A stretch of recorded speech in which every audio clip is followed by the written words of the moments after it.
akan menjelaskan materi tentang persatuan dan kesatuan bangsa di masa-masa.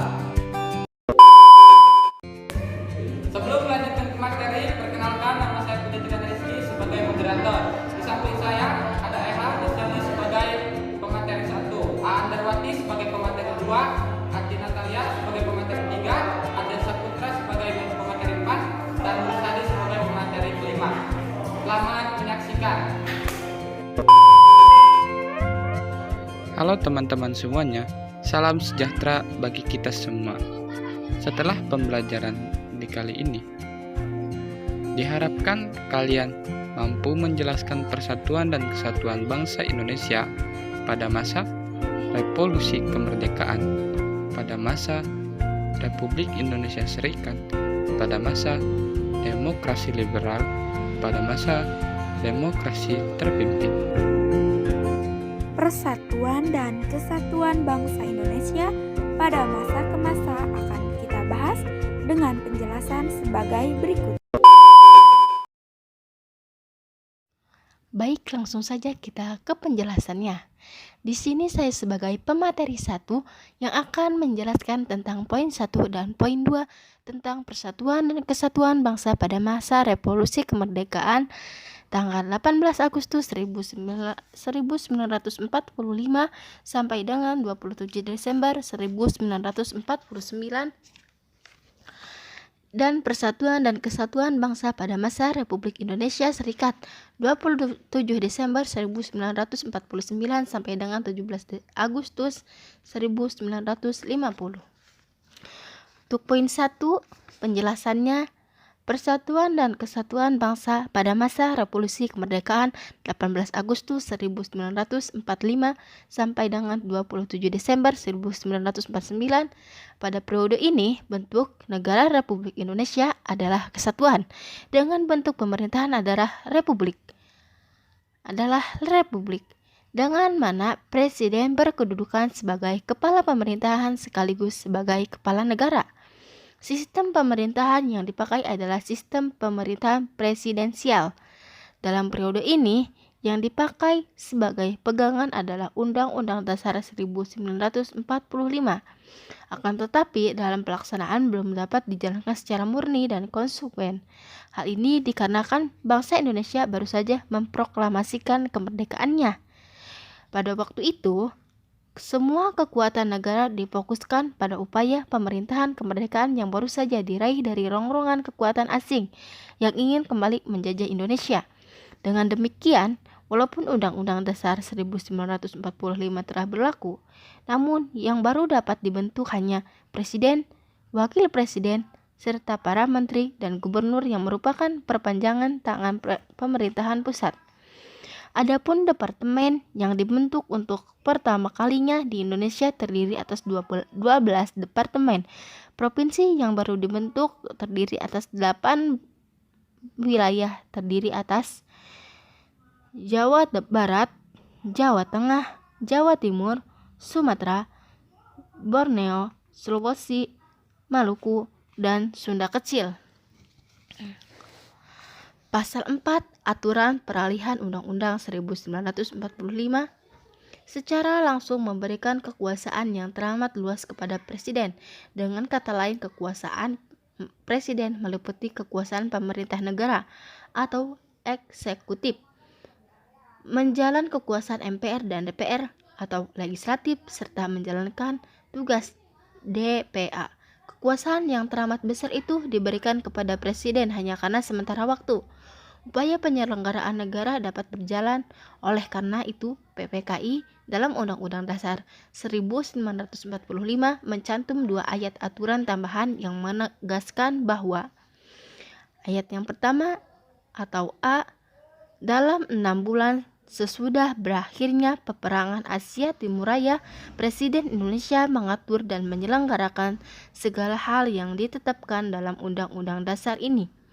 Untuk ayat B, dalam 6 bulan setelah Majelis Permusyawaratan Rakyat dibentuk, majelis itu bersidang untuk menetapkan Undang-Undang Dasar. Untuk Pasal 4 Aturan Peralihan Undang-Undang 1945 dijadikan dalil oleh Belanda untuk menunduk Indonesia sebagai negara diktator karena kekuasaan negara terpusat kepada presiden. Untuk melawan propaganda Belanda pada dunia internasional, maka pemerintahan Republik Indonesia mengeluarkan 3 buah maklumat. Maklumat yang pertama, maklumat Wakil Presiden nomor X tanggal 16 Oktober 1945 yang menghentikan kekuasaan luar bisa dari presiden sebelum masa waktunya berakhir dalam kurung atau seharusnya berlaku dalam 6 bulan. Kemudian maklumat tersebut memberikan kekuasaan MPR dan DPR yang semula dipegang oleh presiden kepada Komite Nasional Indonesia Pusat. Pada dasarnya, maklumat ini adalah penyimpangan terhadap ketentuan Undang-Undang Dasar 1945.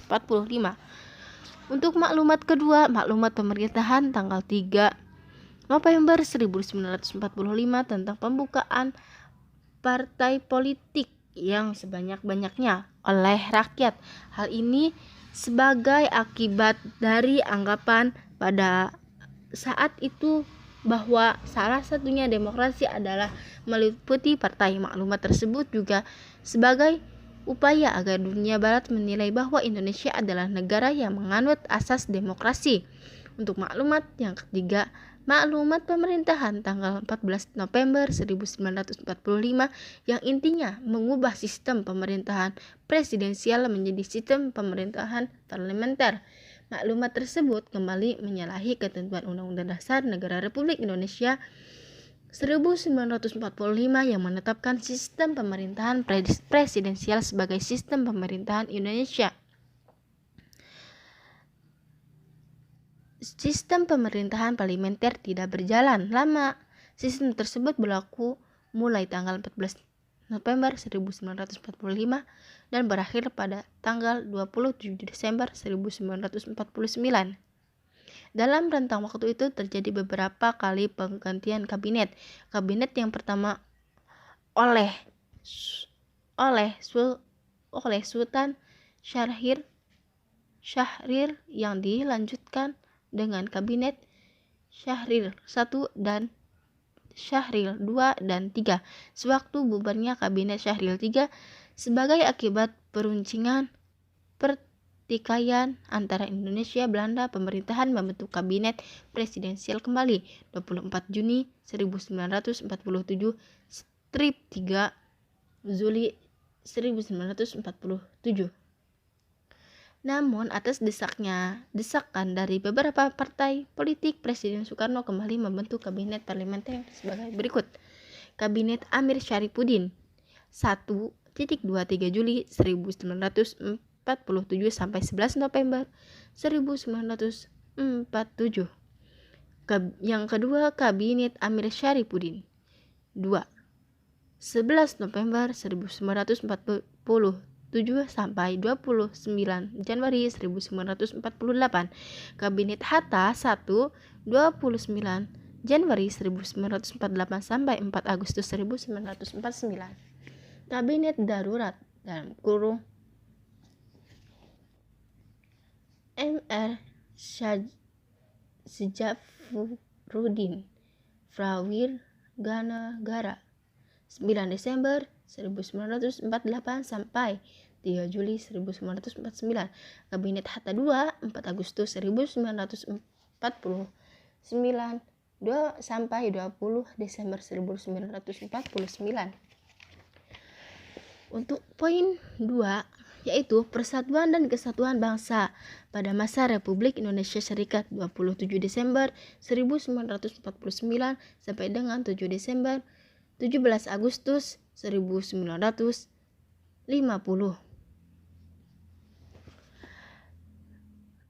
Federalisme pernah diterapkan di Indonesia pada rentang 27 Desember 1949 sampai dengan 17 Agustus 1950. Pada masa ini, yang dijadikan sebagai pegangan adalah Konstitusi Republik Indonesia Serikat tahun 1949.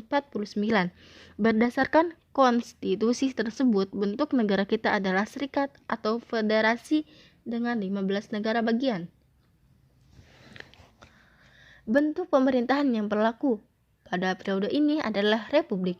Ciri republik diterapkan ketika berlangsungnya pemilihan Insinyur Soekarno sebagai Presiden Republik Indonesia Serikat atau RSI dengan Dr. Andes Muhammad Hatta sebagai Perdana Menteri. Sistem pemerintahan yang dianut pada periode ini adalah sistem parlementer kabinet atau kuasa parlementer dengan karakteristik sebagai berikut.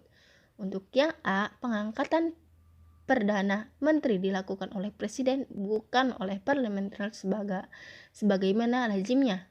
Untuk yang B, kekuasaan Perdana Menteri masih dicampur tangani oleh Presiden. Oleh hal itu, tanpa ada ketentuan bahwa Presiden dan Menteri-Menteri bersama-sama merupakan pemerintah. Seharusnya Presiden hanya sebagai kepala negara, sedangkan kepala pemerintahan dipegang oleh Perdana Menteri. Untuk yang C, pembentukan kabinet dilakukan oleh Presiden bukan oleh parlemen. Untuk yang D, pertanggungjawaban kabinet adalah dengan Dewan Perwakilan Rakyat atau DPR, namun harus melalui keputusan pemerintah. Untuk E, parlemen tidak mempunyai hubungan erat dengan pemerintah, sehingga DPR tidak punya pengaruh besar terhadap pemerintah. DPR tidak dapat menggunakan mosi tidak percaya kepada kabinet. Untuk yang F, Presiden RSI atau Republik Indonesia Serikat mempunyai kedudukan rangkap, yaitu sebagai kepala negara dan kepala pemerintahan. Selain Presiden dan para menteri kabinet negara, Republik Indonesia Serikat juga mempunyai Senat dengan perwakilan rakyat, Mahkamah Agung dan Dewan Pengawas Keuangan sebagai alat perlengkapan negara. Parlemen Republik Indonesia Serikat terdiri atas dua badan, yaitu Senat dan DPR. Senat beranggotakan wakil dan negara bagian yang ditunjuk oleh pemerintah pusat. Setiap negara bagian diwakili oleh 2 orang. Baik, nama saya Andarwati sebagai pemateri 2.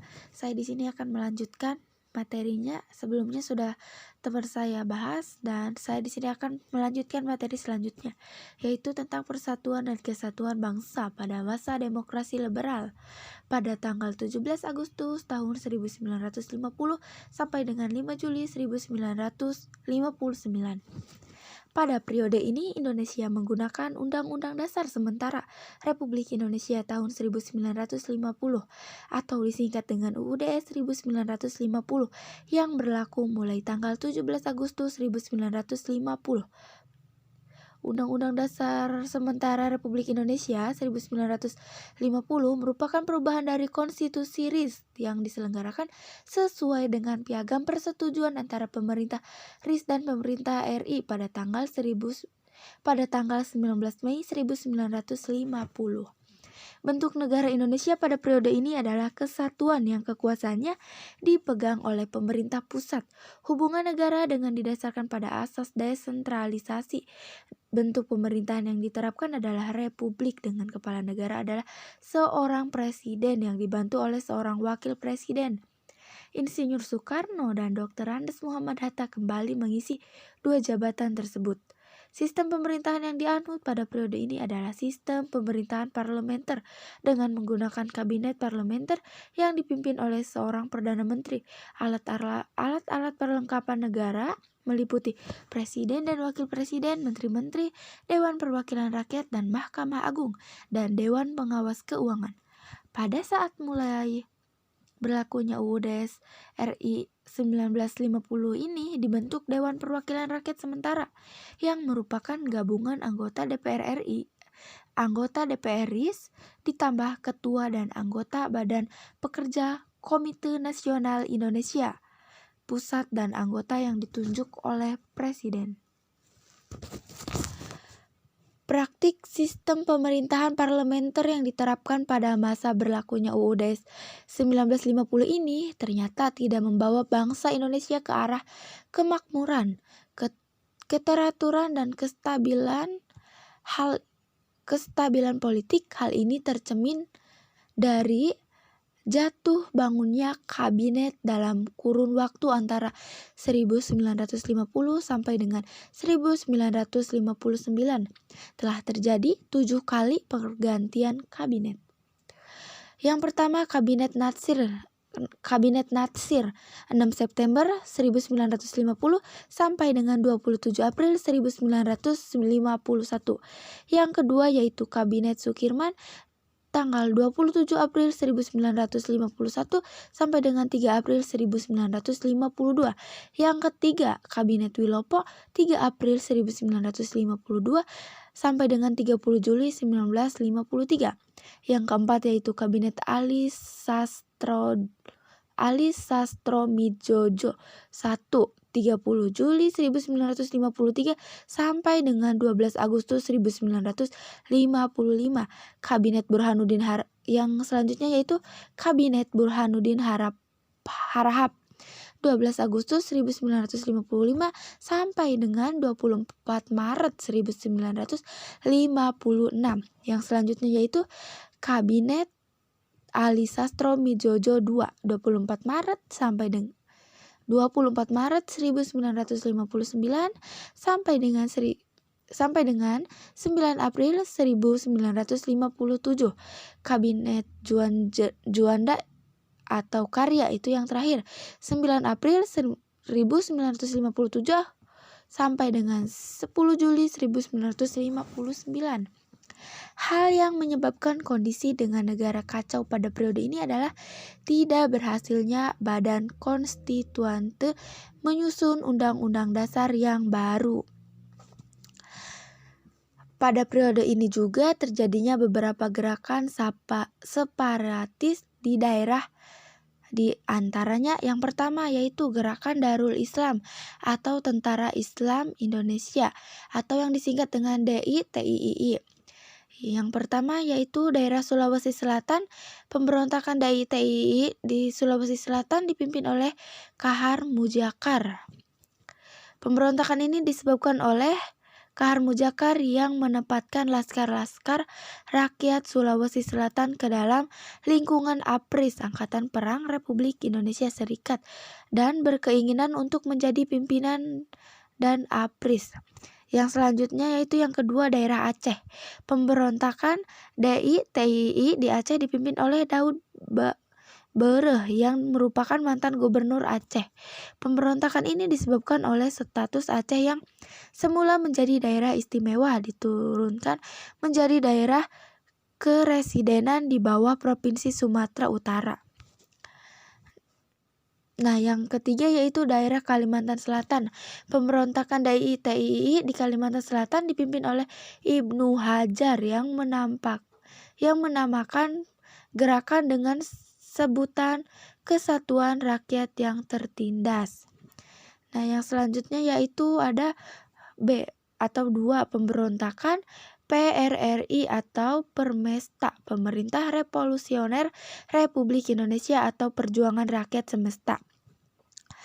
Pemberontakan PRRI Persemesta terjadi di Sulawesi yang disebabkan oleh adanya hubungan kurang harmonisnya antara pemerintah pusat pemerintah daerah. Hal ini dikarenakan jatah keuangan yang diberikan oleh pemerintah pusat tidak sesuai anggaran yang diusulkan.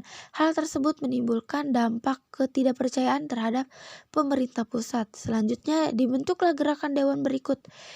Yang pertama Dewan Benteng di Sumatera Tengah dipimpin oleh Letkol Ahmad Hussein. Yang kedua Dewan Gajah di Sumatera Utara dipimpin oleh Letkol M. Simbolon. Yang ketiga itu Dewan Garuda di Sumatera Selatan. Yang keempat Dewan Lambung Mangkurat di Kalimantan Selatan. Yang terakhir yaitu Dewan Mangkuhi di Sulawesi Utara dipimpin oleh Letkol Petjen Samuel. Puncak pemberontakan ini terjadi pada tanggal 10 Februari 1958. Ketua Dewan Benteng mengeluarkan ultimatum kepada pemerintah pusat. Cukup sekian, terima kasih. Saya Ati Natalia sebagai pemateri 3. Pelaksanaan pemerintahan pada periode ini meskipun berdasarkan Undang-Undang Dasar 1945, tetapi kenyataannya banyak terjadi penyimpangan terhadap Pancasila dan Undang-Undang Dasar 1945. Berikut ini adalah beberapa penyimpangan selama pelaksanaan demokrasi terpimpin. A. Membubarkan DPR, hasil pemilu dan menggantikannya dengan membentuk DPR gotong royong atau DPR GR yang anggotanya diangkat dan diberhentikan oleh Presiden. B. Membentuk MPR, sementara yang anggotanya diangkat dan diberhentikan oleh Presiden. C. Penetapan Insinyur Soekarno sebagai Presiden seumur hidup oleh MPRS. D. Membentuk Front Nasional melalui penetapan Presiden nomor 13 tahun 1959 yang anggotanya berasal dari berbagai organisasi kemasyarakatan dan organisasi sosial politik yang ada di Indonesia. E. Terjadinya pemerasan dalam penghayatan Pancasila. Yang kelima, Persatuan dan Kesatuan pada masa Orde Baru 11 Maret 1966 sampai dengan 21 Mei 1998. Kepemimpinan Presiden Soekarno dengan demokrasi terpimpinnya akhirnya jatuh pada tahun 1966. Jatuhnya Soekarno menandai berakhirnya masa Orde Lama dan digantikan oleh kekuatan baru yang dikenal sebutan Orde Baru yang dipimpin oleh Soeharto. Prioritas utama yang dilakukan oleh pemerintahan Orde Baru bertumpu pada pembangunan ekonomi dan stabilitas nasional yang mantap. Selama memegang kekuasaan negara, pemerintahan Orde Baru tetap menerapkan sistem pemerintahan presidensial. Adapun kelebihan dari sistem pemerintahan Orde Baru: A. Perkembangan pendapatan per kapita masyarakat Indonesia yang pada tahun 1968 hanya $70 Amerika Serikat dan pada 1996 telah mencapai lebih dari $1.000 Amerika Serikat. Yang ke B. Suksesnya program transmigrasi. Yang ke C. Suksesnya program keluarga berencana. Yang terakhir, sukses memerangi buta huruf. Beberapa penyimpangan konstitusional yang paling menonjol pada masa pemerintahan Orde Baru sekaligus menjadi kelemahan sistem pemerintahan Orde Baru adalah sebagai berikut. A. Di bidang ekonomi, penyelenggaraan ekonomi tidak didasarkan pada pasal 33 Undang-Undang Dasar 1945. Terjadinya praktik monopoli ekonomi. Pembangunan ekonomi bersifat sentralistik, sehingga terjadi jurang pemisah antara pusat dan daerah. Pembangunan ekonomi dilandasi oleh tekad untuk kepentingan individu. Persatuan dan Kesatuan pada masa Orde Baru 11 Maret 1966 sampai dengan 21 Mei 1998. Kepemimpinan Presiden Soekarno dengan demokrasi terpimpinnya akhirnya jatuh pada tahun 1966. Jatuhnya Soekarno menandai berakhirnya masa Orde Lama dan digantikan oleh kekuatan baru yang dikenal dengan sebutan Orde Baru yang dipimpin oleh Soeharto. Ia muncul sebagai pemimpin Orde Baru yang siap untuk membangun kembali pemerintahan yang berdasarkan Pancasila dan Undang-Undang Dasar 1945 secara murni dan konsekuen. Prioritas utama yang dilakukan oleh pemerintahan Orde Baru bertumpu pada pembangunan ekonomi dan stabilitas nasional yang mantap. Ekses dari kebijakan tersebut adalah digunakannya pendekatan keamanan dalam rangka mengamankan pembangunan nasional. Oleh karena itu, jika terdapat pihak-pihak yang dinilai mengganggu stabilitas nasional aparat keamanan akan menindaknya dengan tegas.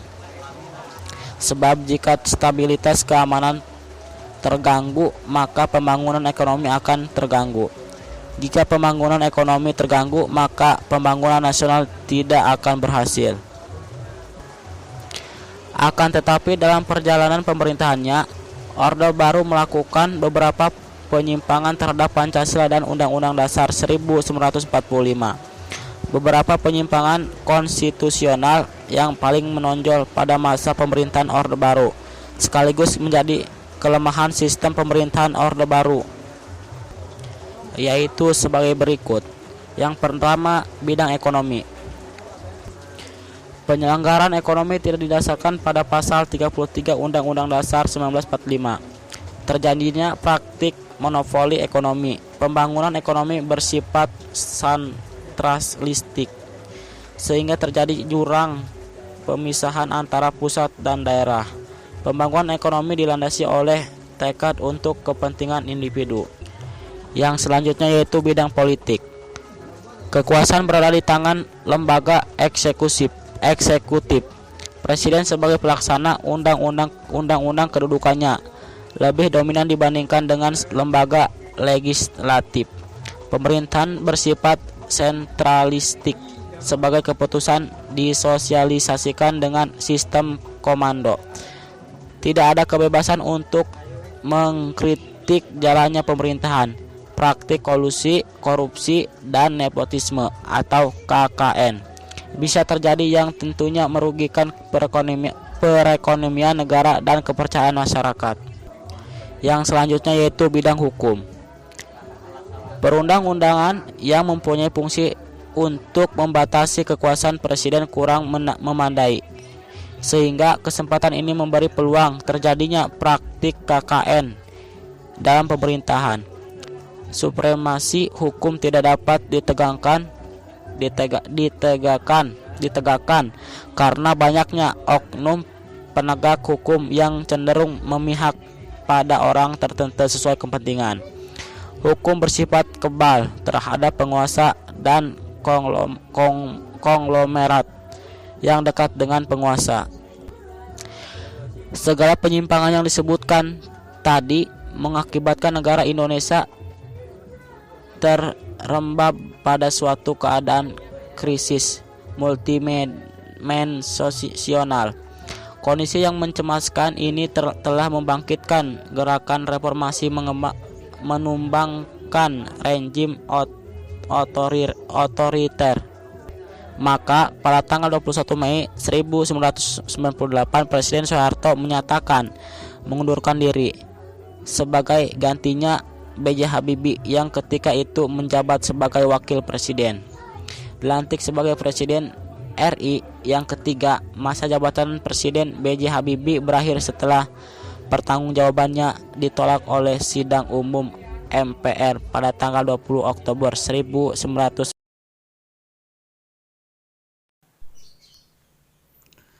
Persatuan dan Kesatuan pada masa Reformasi periode 21 Mei 1998 sampai sekarang.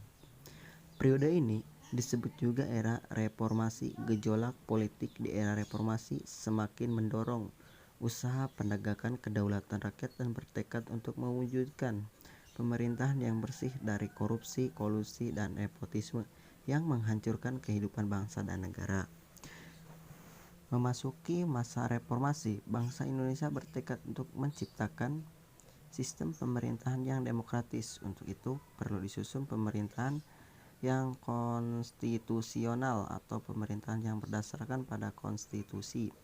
Pemerintahan konstitusional bercirikan bahwa konstitusi negara itu berisi adanya pembatasan kekuasaan pemerintah atau eksekutif dan jaminan atas hak asasi manusia dan hak-hak negara.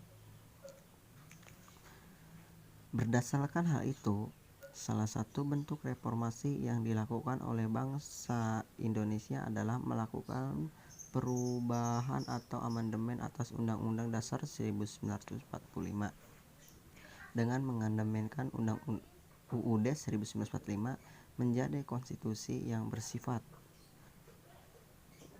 konstitusional diarahkan pada pembentukan sistem pemerintahan yang lebih baik dari yang sebelumnya. Amandemen atas UUD 1945 telah dilakukan oleh MPR sebanyak 4 kali, yaitu pada tahun 1999, tahun 2000, tahun 2001, dan 2002. Perubahan UUD 1945 pada hakikatnya tidak mengubah sistem pemerintahan Indonesia, baik sebelum maupun sesudah perubahan. Sistem pemerintahan Indonesia tetap presidensial. Tetap perubahan tersebut telah mengubah peran dan hubungan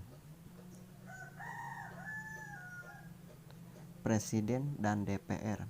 Jika dulu Presiden memiliki peranan yang dominan, bahkan dalam praktiknya dapat menekan lembaga-lembaga negara yang lain, kini UUD NKRI tahun 1945 memberi peran yang lebih proporsional atau berimbang terhadap lembaga-lembaga negara. Begitu pula kontrol terhadap kekuasaan presiden menjadi lebih ketat.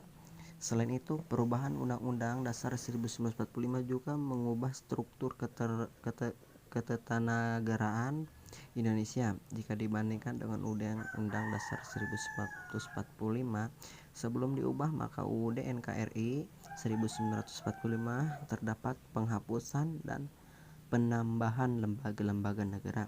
Untuk lebih jelasnya, berikut dipaparkan perubahan-perubahan berdasarkan dalam ketatanegaraan Indonesia setelah perubahan Undang-Undang Dasar 1945, yaitu: A.